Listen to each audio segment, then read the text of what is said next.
కుటుంబ పాలన అంటారు. మరి వాళ్ళ అధికారికంగా మీ సోదరులు కొంతమంది జిల్లా రివ్యూలలో వేదిక మీద కూర్చోబడుతుంది, ఇంకా కొంతమంది సోదరులు వేరే వేరే నియోజకవర్గాలకు ఇన్ఛార్జీలు ఉండబడుతుంది, ఇంకా కొంతమంది సోదరులు ఏమేం పనులు చేస్తున్నాయో ప్రజలందరికీ కూడా తెలుసు.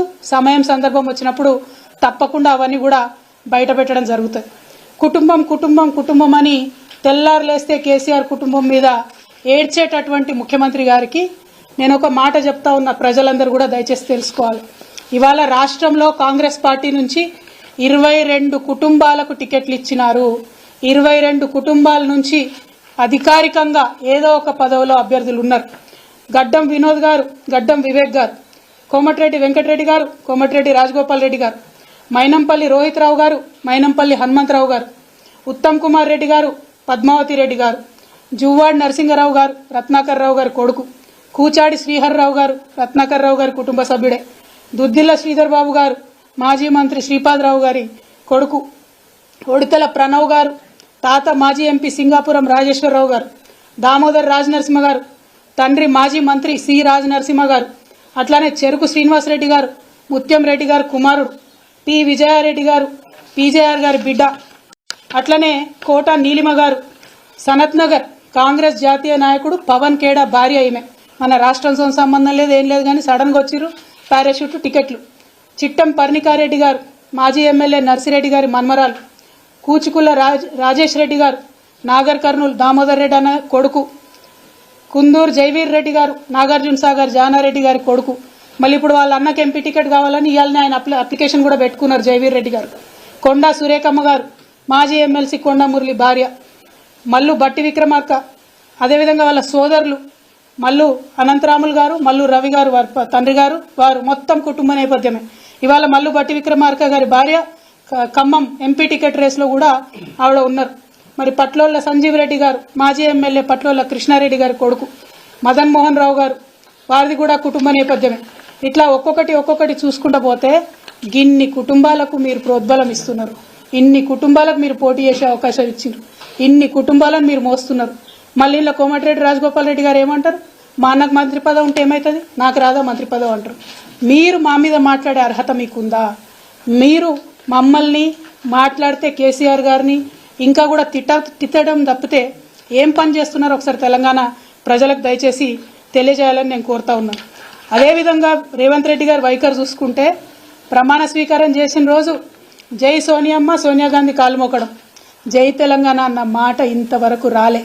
ఇంతవరకు జై తెలంగాణ అన్న మాట మన తెలంగాణ రాష్ట్ర ముఖ్యమంత్రి గారి నోటి నుండి రాలే. అమరవీరులకు ఇంతవరకు ఒక్కసారి నివాళులు అర్పించలే. అమరజ్యోతికి పోయేటటువంటి తీరిక కూడా కనీసం ఈ ముఖ్యమంత్రి గారికి లేరు. దయచేసి తెలంగాణ ప్రజలు ఒక్కసారి ఇటువంటి ముఖ్యమంత్రి కేసీఆర్ గారి మీద ఆరోపణ చేస్తూ ఉంటే ఆయన నీతి ఏంది, ఆయన నైజం ఏంది, ఆయన వైఖరి ఏంది, ఆయన యొక్క లక్ష్యం ఏంది, అల్టిమేట్గా ఒక్కసారి మీరు ఆలోచన చేయాలి. జై తెలంగాణ అనడానికి తీరిక లేనటువంటి వ్యక్తి, అమరవీరులకు నివాళులర్పించడానికి తీరిక లేనటువంటి వ్యక్తి, ఆంధ్రజ్యోతి పత్రికాధిపతి ఇంటికి పోయి ముఖ్యమంత్రి హోదా మర్చిపోయి ఈయన వెయిట్ చేస్తాడు, ఆయన రాడు. మీరు తాకట్టు పెడుతున్నది తెలంగాణ ప్రజల యొక్క గౌరవం. మీరు ముఖ్యమంత్రి హోదాలో ఒక పత్రికాధిపతి ఇంటికి పోతే కనీసం మర్యాదగా ఒకరు వచ్చి మిమ్మల్ని రిసీవ్ చేసుకోవాలి. మాకు మీరు తెలంగాణ ముఖ్యమంత్రిగా ముఖ్యమంత్రి హోదాను తగ్గించడం తెలంగాణ ప్రజలుగా మేము బాధపడతా ఉన్నాం. డెఫినెట్గా మీ ప్రతి వైఖరి, మీ ప్రతి అడుగు, ప్రతి ఒక్క అంశం మీరు మమ్మల్ని ఎంత విమర్శ చేస్తూ ఉన్నారో ప్రజలు కూడా మిమ్మల్ని అంత గమనిస్తూ ఉంటారు. అయినా ఒక పని జరిగిపోయింది, ఎలక్షన్ రిజల్ట్ వచ్చింది, ఇవాళ మీరు అధికారంలో ఉన్నారు. మిమ్మల్ని సూటిగా ఒక ప్రశ్న అడుగుతా ఉన్నాం. ఎస్, అసెంబ్లీలో పూలే విగ్రహం పెట్టాలని వాళ్ళు నేను డిమాండ్ చేస్తా ఉన్నా.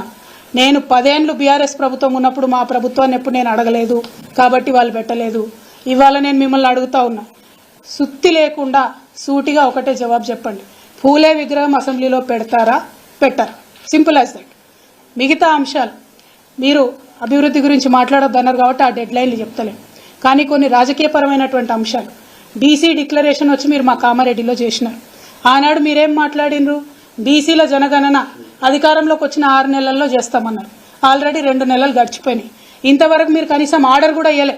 నా మాటనే జీవో అంటారు కదా, మరి నా మాటనే జీవో అంటే ఈ పాటికి పని ప్రారంభం అయి ఉండాలి. ఎందుకు అవ్వలేదు పని ప్రారంభం? బీసీలు అంటే గౌరవం లేదా? బీసీలకు 6 నెలల లోపల మీరు జనగణన చేపట్టకపోతే మీరు వాగ్దానం చేసినట్టు 42% రాజకీయంగా రిజర్వేషన్లు ఎట్లు ఇస్తారు?